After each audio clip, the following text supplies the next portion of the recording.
Yo, selamat datang di Freaks Channel. Kali ini gue akan membahas dua komandan dari pasukan Zahar, sekaligus merecap kejadian yang saat ini berlangsung di cerita Tower of God, khususnya Ark Danes. Oke, langsung saja. Pertama gue akan membahas Lopobia Ysraca. Seperti namanya, Ysraca ini berasal dari keluarga Lopobia. Dia ini juga bukan orang sembarangan. Ysraca merupakan komandan dari Korps 5 pasukan Zahar. Korps 5 sendiri terbagi menjadi beberapa divisi, yaitu Divisi 1 dipimpin oleh Lopobia Hasaca, Divisi 2 dipimpin oleh Lopobia Fusile, lalu Divisi 3 dipimpin oleh Lopobia Haraca, Divisi 4 dipimpin oleh Kendrick Diel, dan terakhir Divisi 5 dipimpin oleh Nanatona. Semua pemimpin divisi merupakan high ranker, kecuali Divisi 5 yang hanya seorang ranker. Lalu tidak lupa pasukan Korps 5 juga memiliki wakil komandan, yaitu high ranker Mokage.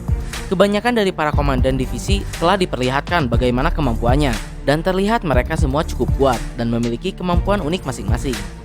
Berikutnya kembali lagi pada sang komandan. Untuk penampilannya sendiri, Ysraca ini mirip dengan ras anjing, dengan telinga dan ekornya. Hanya saja dia ini berasal dari ras kucing. Ysraca memiliki rambut biru gelap yang cukup panjang dengan mata khasnya seperti semangka. Dan Ysraca juga terlihat selalu bersama kucing besarnya, yang mungkin kucing tersebut merupakan salah satu dari 20 hewan agung keluarga Lopobia.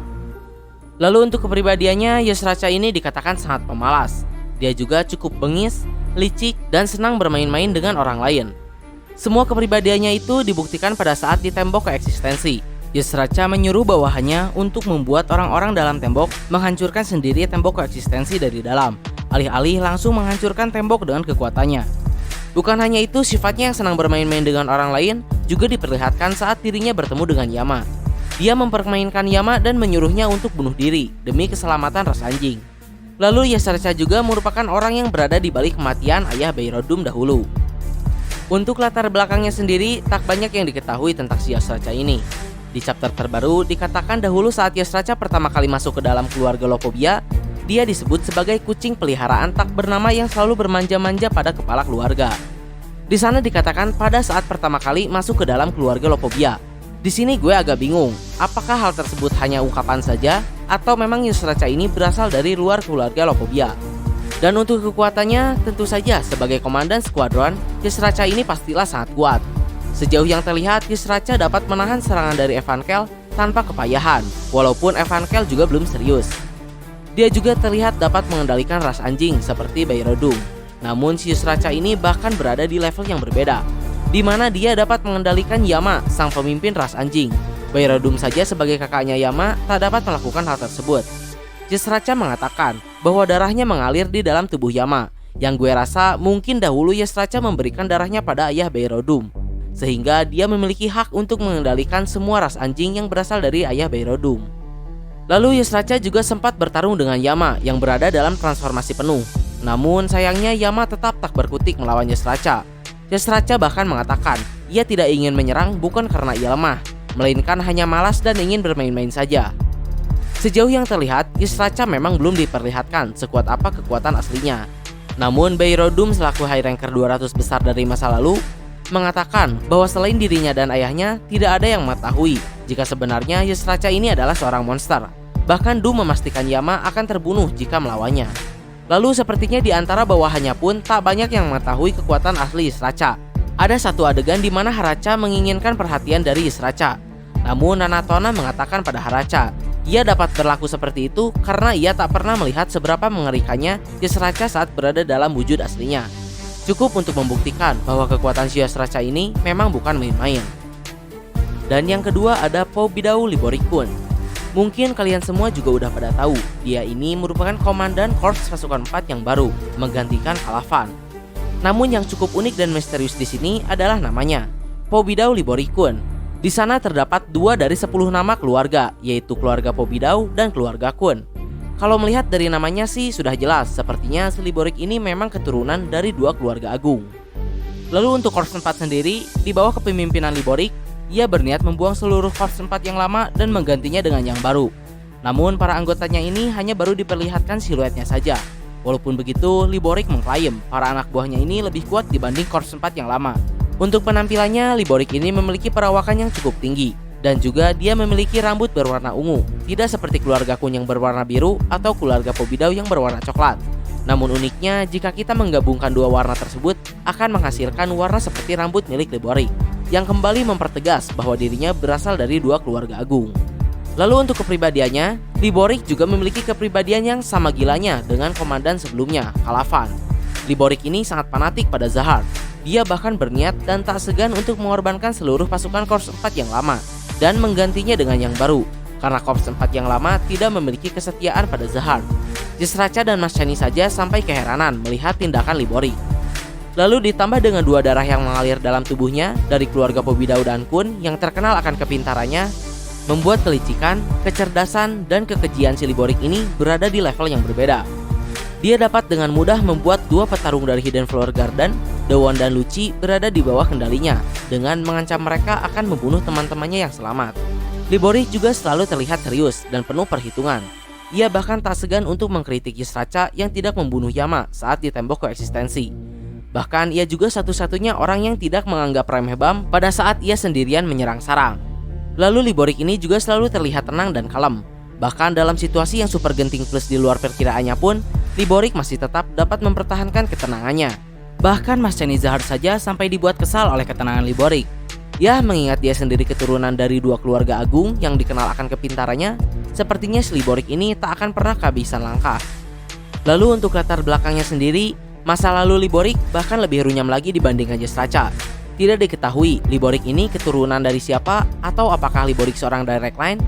Jasraca saja mengatakan bahwa masa lalu dan prestasi Liborik dalam militer Kekaisaran Zahar pun tidak jelas selain ia merupakan orang yang berada dalam unit yang langsung di bawah Adori. Mas Chani juga mengatakan Liborik merupakan orang yang dipilih langsung oleh Adori untuk menggantikan Kalavan. Namun terlepas dari segala kemisteriusannya, Liborik sepertinya sudah ada sejak zaman penciptaan, yang mana Liborik tampil dalam flashback Lucci, salah satu anggota dari Hidden Flower Garden. Di sana Lucci meminta Liborik untuk menyelamatkan teman-temannya atas informasi yang telah ia berikan pada Liborik tentang penyerangan pada Zahar. Liborik pun kemudian berjanji semuanya akan aman. Namun nyatanya pada saat Lucci membawa teman-temannya yang lain ke rute yang telah direncanakan, yang menunggu mereka adalah Liborik sendiri dengan posisi siap tempur. Para anggota Hidden Flower Garden pun dikalahkan dan ditangkap kecuali Lucci. Dan dengan kelicikannya, Liborik juga menggunakan teman-temannya sebagai sandera untuk mengendalikan Lucci. Berikutnya untuk kekuatan Liborik, secara resmi Liborik ini belum diperlihatkan cara bertarung dan kekuatannya seperti apa. Tapi mengingat dirinya merupakan seorang komandan skuadron, si Liborik ini pastilah sangat kuat. Apalagi mengingat dia keturunan dari dua keluarga agung. Tapi terlepas dari itu, Liborik sebenarnya pernah diperlihatkan kekuatannya dalam flashbacknya Lucci. Di sana Liborik terlihat menggunakan senjata jarum yang cukup besar dan memiliki Shinsu sifat petir seperti umumnya orang-orang yang berasal dari keluarga Kun. Dan terbukti dia mampu mengalahkan semua anggota Hidden Flower Garden yang dibawa oleh Lucci saat itu. Kemudian belum lagi mengingat Liborik yang juga merupakan keturunan keluarga Pobidau. Selain kecerdasannya, keluarga Pobidau juga terkenal akan kontrol Shinsunya yang luar biasa, sehingga sudah cukup menggambarkan bagaimana kekuatan Liborik yang sesungguhnya. Lalu tentu saja sebagai orang dari keturunan keluarga Kun dan Pobidau, kecerdasan Liborik berada di atas rata-rata. Ia dapat dengan cepat menyadari rencana kubu Bam. Dengan kandang Yama yang dibawa ke dalam tembok, berarti kandang telah memiliki sesuatu yang dapat menembus tembok. Sehingga Liborik langsung mengambil langkah untuk menghancurkan kandang dengan mengorbankan pasukan Korps 4. Tapi terlepas dari semua itu, menurut gue kekuatan para komandan ini mungkin berada di tingkat high ranker 100 besar, terlepas dari posisi ranking mereka yang belum diketahui. Contohnya seperti Kalavan yang mampu menghajar ranker sekelas Jin Sung Ha. Berikutnya untuk sepak terjang mereka sendiri, gue akan sekalian membahas tentang cerita Tower of God saat ini, khususnya Arc the Nest. Oke, pertama jadi semua kejadian yang terjadi saat ini berawal dari tertangkapnya Jin Sung Ha dan gagalnya Kalavan membunuh Bam. Situasi tersebut belum cukup parah. Keadaan yang sudah kacau kemudian diperkeruh dengan pengkhianatan Yuri Zahar pada saat di stasiun terakhir. Jadi masalah Yuri ini bukanlah masalah sepele. Hal tersebut menyebabkan retaknya hubungan antara Kekaisaran Zahar dan keluarga Ha. Belum lagi ditambah pesan dari Gustang yang dengan jelas menyampaikan peringatan pada Zahar. Dengan semua hal tersebut, Adori bahkan mengatakan bahwa akan segera terjadi perang besar, yang artinya di season ketiga ini kemungkinan cerita akan sangat kacau plus seru abis, karena sepertinya tokoh-tokoh besar akan mulai bergerak. Tapi terlepas dari itu, inti dari semua permasalahan tentu saja adalah Bam. Setelah gagalnya Kalavan di stasiun terakhir, kemudian dia dipanggil ke markas besar pasukan Zahard dan mendapatkan hukuman serta wejangan dari Adori dengan perantara petinggi di sana. Di sana Kalavan juga mendapatkan misi untuk menghancurkan tembok koeksistensi dan membangunkan pahlawan yang tersegel di dalam tembok. Namun Kalavan juga tidak sendiri. Dia mendapatkan misi tersebut bersama dengan komandan pasukan Korps 5 yaitu Lopobia Ysraca. Karena misi tersebut berada di dua lokasi yang berbeda, Kalavan kemudian menghandle tembok yang berisi Dowon, sedangkan Ysraca menghandle tembok yang berisi Cha. Di sini juga Ysraca pertama kali diperlihatkan sebagai komandan pasukan Korps 5. Lalu seperti yang kalian tahu, di sini Kelhelam kena prank oleh Zahard dengan Kelhelam mengirim Yama ke tembok yang berisi Cha, yang mana di tembok tersebut sedang dikepung oleh pasukan Zahard. Namun masalahnya bukan karena kepungan pasukan Zahard, melainkan sang komandan pasukan tersebut, Ysraca. Ysraca ini dapat mengendalikan ras anjing sehingga Kelhelam mengirim Yama tepat pada kematiannya. Kebodohan dan kesialan Kelhelam belum berhenti sampai di situ. Tak lama kemudian, Kelhelam mengirim seluruh ras anjing beserta dengan kandangnya. Beruntung karena Kalavan telah menyelesaikan misi di tembok yang lain, pasukan Ysraca pun diperintahkan untuk mundur, sehingga Yama selamat. Namun Ysraca meninggalkan salam perpisahan dengan membunuh cukup banyak ras anjing di sana. Selanjutnya Kalavan yang telah berhasil menyelesaikan misi kemudian untuk pertama kalinya bertemu dengan komandan pasukan Korps 4 yang baru sejak dirinya diturunkan, yaitu Pobidau Liborikun, yang mana ini juga merupakan pertama kali Liborik diperlihatkan. Dan berikutnya sampailah kita pada Arc the Nest atau sarang. Sebelum lanjut, ada beberapa hal yang perlu diketahui dalam arc kali ini. Pertama, sarang itu sendiri. Sarang merupakan salah satu dari markas keluarga Lopobia yang berlokasi di lantai 50. Sarang sendiri dikelilingi oleh 3 benteng yang dilapisi mantra, yang dikatakan mantra tersebut hanya bisa dilepas oleh pemimpin 10 keluarga atau Zahard saja. Lalu di dalam sarang juga ada sebuah tempat yang digunakan untuk menyimpan sesuatu, di mana waktu tidak berjalan di sana. Dahulu kepala keluarga Lopobia menyimpan telur di sana, namun telur-telur tersebut telah menetas. Setelah itu Zahard pun meminta izin untuk menggunakan tempat tersebut, dan tidak diketahui apa yang Zahard simpan di sana. Apakah benda tersebut merupakan salah satu kelemahannya, seperti cincin Zahard atau gelangnya? Atau mungkin malah benda tersebut merupakan suatu alat yang dapat memproyeksikan klonya, seperti pada saat di lantai tersembunyi. Tapi terlepas dari itu, menurut gue apapun benda tersebut mungkin akan mempengaruhi jalannya cerita di arc sarang ini. Lalu dalam pertarungan kali ini juga ada beberapa variabel yang misterius. Contohnya Ysraca. Dia mengatakan bahwa ada untungnya membawa itu ke sarang. Tak diketahui apa yang dimaksud Ysraca sebagai itu di sini. Bisa saja hal tersebut adalah para anak buah Yama yang diambil oleh Ysraca di tembok koeksistensi, namun dengan kekuatannya yang telah di-upgrade. Atau bisa juga ras anjing yang lain. Bahkan mungkin bisa saja yang dibawa oleh Ysraca adalah ayahnya Dung. Berikutnya ada juga seseorang yang dipanggil Kapten oleh si bocah ular. Nah, si Kapten ini banyak mengetahui tentang pergerakan Bam. Dia tahu tentang Yeon Ehwa yang berteman dengan Bam, dan sudah lebih dulu menyandranya untuk dijadikan kesepakatan dengan Bam. Bahkan si Kapten ini juga tahu di mana lokasi Jin Sungha ditahan, yang mana informasi tersebut tak diberikan ke sembarang orang. Gue punya beberapa opini di sini. Pertama, yang jelas kemungkinannya hanya ada 2, orang dalam atau orang luar. Jika si Kapten ini orang luar, yang muncul di kepala gue ada 3 nama, Luslek, Gustang, dan seseorang yang dipanggil jenderal dalam flashbacknya Dowon. Untuk Luslek sendiri, mengingat si Kapten ini mengetahui segala gerak-gerik Bam, bahkan sampai informasi militer Zahard, sebagai seorang pemimpin dari Fug, sudah pasti si Luslek ini memiliki jaringan yang luas dan bisa saja memiliki sekutu yang cukup berpengaruh dalam pasukan Zahard, sehingga dapat mengetahui informasi tentang Jin Sungha. Lalu mengapa dia menyamar sebagai kapten dan membuat regular menjadi kaki tangannya? Karena jika si Luslek sampai bergerak, para pemimpin keluarga pun tak akan tinggal diam, karena si Luslek ini sudah berada di level yang berbeda. Berikutnya, jika orang tersebut adalah Gustang, yang paling mungkin terjadi, Liborik merupakan bawahan Gustang, sehingga Gustang dapat mendapatkan info dalam militer Zahard dengan mudah lewat Liborik. Apalagi mengingat Gustang juga selalu mengawasi pergerakan Bam, jadi tentu saja Gustang dapat mengetahui segala hal tentang Bam, termasuk pertemanannya dengan Yeon Ehwa. Dan yang terakhir, si jenderal yang ada dalam flashbacknya Dowon. Apakah si jenderal ini merupakan sang kapten? Yah, gue juga gak punya alasan untuk yang satu ini, hanya murni dugaan semata. Dan jika si kapten ini adalah orang dalam, gue juga kepikiran 2 nama, yaitu Mas Chenny dan Liborik. Yang pertama, kenapa Mas Chenny? Karena Mas Chenny sudah tidak waras. Dia pernah mengatakan pada Jin Sungha bahwa dirinya memiliki tujuan yang sama dengannya, untuk perubahan menara. Hanya saja Mas Chenny menempuh jalan yang berbeda dan ingin menumpahkan lebih banyak darah terlebih dahulu. Lalu sebagai putri yang ditugaskan untuk membantu pertahanan sarang, tentu saja Mas Chenny mengetahui informasi tentang Jin Sungha. dan ia kemudian menyampaikannya pada Bam lewat si bocah ular. Apalagi gerak-gerik Mas Shani di arc kali ini menurut gue cukup mencurigakan. Lalu Mas Shani pernah membocorkan informasi pada Jin Sung Ha tentang Kalavan yang akan pergi ke stasiun terakhir. Tidak aneh jika Mas Shani membocorkan informasi lagi demi tujuannya. Tapi apakah Mas Shani orang yang mengetahui Yeon Ehwa adalah rekan Bam dan sengaja menyanderanya terlebih dahulu?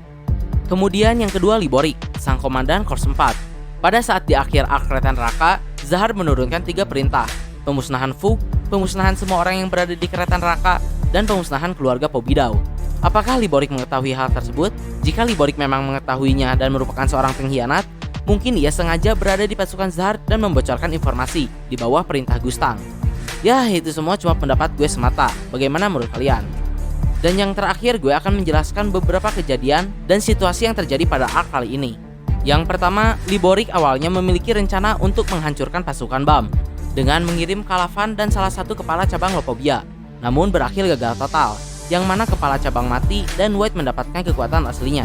Lalu Liborik juga berniat membuang pasukan Korps 4 yang lama dan membuat kesepakatan hidup dan mati dengan Kalavan, yang juga berakhir buruk. Yang kedua, kapal utama Korps 4 dan kandangnya Yama berhasil diledakkan dan hancur lebur, namun tidak menimbulkan korban berkat Bam. Lalu berikutnya Evankel hampir mati pada arc kali ini, namun berhasil selamat. Di sana Evankel melepas kompres dan berhasil menemukan si sniper. Namun yang menjadi fokus bukan hal tersebut. Si sniper jelas mustahil untuk menang melawan Evankel. Dia pun menawarkan kesepakatan dengan memberikan informasi tentang suatu tempat rahasia di dalam sarang. Ia mengatakan bahwa militer Zahar memilih sarang sebagai medan perang bukan hanya semata-mata karena memiliki benteng yang kokoh saja, melainkan ada alasan yang lain. Jika pasukan Bam tidak mengetahui informasi tersebut, maka bisa dipastikan mereka tidak akan kembali dengan selamat. Di chapter yang berbeda, setelah Evankel mengetahui informasi tersebut, ia berniat untuk membawa si sniper itu bersamanya. Namun ia tidak memberitahukan informasi tersebut, karena jika para pasukan yang lain mengetahui ada sesuatu di dalam sarang, mereka pasti akan panik dan mungkin menyerah duluan. Evankel bahkan mengatakan, jika memang ada tempat seperti itu di dalam sarang, maka tidak ada peluang untuk menang. Jadi si Evankel ini sepertinya berniat rusuh di tempat yang berbeda dan menghancurkan tempat tersebut dengan epik. Tapi sebenarnya tempat apa yang disebut di sini? Apakah tempat tersebut merupakan tempat yang digunakan oleh Zahar untuk menyimpan barangnya? Namun jika demikian, apa bahayanya? Atau tempat tersebut merupakan sesuatu yang disebut sebagai itu oleh Ysraca? Atau mungkin malah tempat tersebut merupakan suatu tempat di mana Zahar bisa langsung teleport ke sana jika pasukannya benar-benar dikalahkan. Yang jelas semua juga bakal takut jika Zahar sendiri yang langsung turun. Ya, apapun itu kita cuma bisa menunggu. Kemudian berikutnya bergabungnya Kalavan ke kubu Bam. Mengingat Evankel berpisah dengan pasukan Bam, jelas kekuatan pasukan Bam berkurang setengahnya. Namun kekurangan tersebut kemudian ditambal dengan masuknya Kalavan ke kubu Bam. Lalu dengan beraliansinya Kalavan dengan Bam, rencana Liborik pun bukan hanya gagal, tapi hancur lebur. Pertarungan pun telah berpindah ke tembok kedua, yang mana di sana Ysraca telah menunggu dan menyiapkan permainan, di mana semua orang dapat memilih lawannya masing-masing. Melihat di kubu Bam ada Kalavan, White, Yama, juga Cha dan Dowon yang memiliki kekuatan paling besar, gue rasa Ysraca malah dirugikan di sini. Namun tentu saja, Ysraca juga pastinya memiliki kartu sendiri. Dan mungkin yang terakhir, dengan hancurnya rencana Liborik, terakhir ia terlihat sepertinya ia akan segera turun ke medan perang bersama Ysraca. Jika permainan Ysraca dimulai dan Liborik muncul, gue rasa Kalavan akan langsung mengincar Liborik. Sementara Ysraca mungkin akan berhadapan dengan Beirut bersaudara, yang menurut gue mungkin masih lebih kuat Ysraca. Kecuali Yama melakukan transformasi sempurna. Itu pun bukan jaminan Ysraca akan kalah oleh Yama. Lalu sebelum berakhir, gue juga ada sedikit yang mengganjal tentang si Liborik ini. Seperti yang gue sebutkan sebelumnya, Liborik merupakan orang yang diutus langsung oleh Adori. Namun apakah Adori hanya mengutus Liborik untuk menggantikan dan memimpin Korps 4 saja? Atau ia juga memiliki maksud lain? Mengingat Adori sendiri berkomitmen untuk melaksanakan ketiga perintah Zahar, termasuk pemusnahan keluarga Pobidau, mungkinkah Adori sudah memperkirakan gagalnya Liborik dan sengaja mengutusnya ke sana untuk mati? Sebagai salah satu anggota keluarga Pobidau yang cukup berbahaya. Yang gue rasa mungkin Liborik dan Kalavan juga akan mati pada arc kali ini. Ya, itu cuma opini liar gue semata. Jadi mungkin kurang lebih itulah tentang dua komandan dari pasukan Zahar dan ulasan mengenai arc The Nest. Untuk next video mungkin gue akan bahas Yuri Zahar. Mohon maaf untuk kesalahan dan kekurangannya. Like, share, subscribe bila suka, komen bila ada kritik dan saran. Terima kasih telah menonton. Ciao.